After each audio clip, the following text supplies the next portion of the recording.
तर आजच्या व्हिडिओमध्ये आपण पाहणार आहोत इयत्ता 6वीचा गणित विषयाचा पायाभूतचा पेपर. तर हा पेपर 2026चा आहे आणि आजच्या व्हिडिओमध्ये आपण हा पूर्ण पेपर पाहणार आहोत. त्यामुळे व्हिडिओला पूर्ण पहा, व्हिडिओला लाईक आणि चॅनलला सबस्क्राईब करा. आणि हा पेपर व्हिडिओचा पार्ट 2 आहे. पार्ट 1 तुम्ही पाहिला नसेल तर तो पण पाहू शकता. लिंक डिस्क्रिप्शनमध्ये दिली आहे. लिंक कमेंट बॉक्समध्ये पण दिली आहे. तर आपण मागच्या व्हिडिओमध्ये एवढे प्रश्न पाहिले होते. तर आता पुढील प्रश्न पाहूया. तर इथे क्वेश्चन नंबर 8 पाहू शकता. Solve the given examples given below 8 मार्क्ससाठी. तर इथे पहिला आहे ॲड, दुसरे आहे सबट्रॅक्ट, तिसरे मल्टिप्लाय आणि चौथे आहे डिवाइड.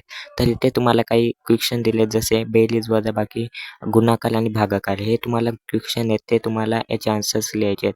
तर मी याचे आन्सर्स इथे दिले आहेत 8 मार्क्ससाठी. तर तुम्ही हे पण पाहू शकता आणि याचे मार्क्स मिळवू शकता. पुढचा आहे cost of one book is 560 then find cost of 25 books. तर तुम्हाला याला मल्टिप्लाय करायचे आहे. मग तुम्हाला टोटल कॉस्ट इथे मिळेल आणि तो तुमचे उत्तर असेल 2 मार्क्सचे. तर आता या पुढील भाग पण पाहूया. तर या ठिकाणी त्यानंतर क्वेश्चन नंबर 10 मध्ये a dealer buy mobile of 15,000 rupees and sell it for 16,800 rupees then find profit or loss or its percentage. तर तुम्हाला इथे प्रॉफिट झाला की लॉस झाला ते काढायचे आणि त्याचा पर्सेंटेज काढायचे.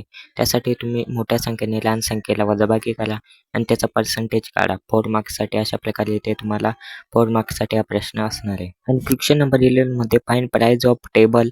इथं एक 15 टेबल प्राइस इज 62,500 रुपीज. तर तुम्हाला एक टेबलची प्राइस काढायची. तर या संख्येने तुम्ही या संख्येला इथे भागाकार द्या, मग तुम्हाला 2 मार्क्ससाठी इथे उत्तर मिळेल. तर आता पुढील प्रश्न पाहूया.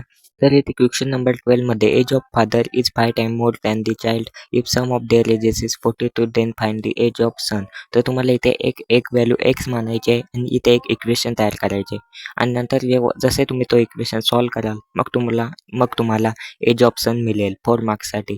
तर अशा प्रकारे हा प्रश्न इक्वेशनद्वारे तुम्ही सॉल्व्ह करू शकता. तर अशा प्रकारे आपला हा पेपर असणार आहे. तर आजच्या व्हिडिओमध्ये आपण पार्ट 2 पाहिला. जर पार्ट 1 नसेल पाहिला तुम्ही तर तो पण पाहू शकता. आणि हा फक्त सराव पेपर होता, हे पण लक्षात ठेवा आणि अभ्यास करा. आणि पार्ट 1 नसेल पाहिला तर तो पण पाहू शकता. आणि पुन्हा एकदा सांगतो, हा फक्त सराव पेपर होता. तर आता भेटूया नवीन व्हिडिओमध्ये. बाय.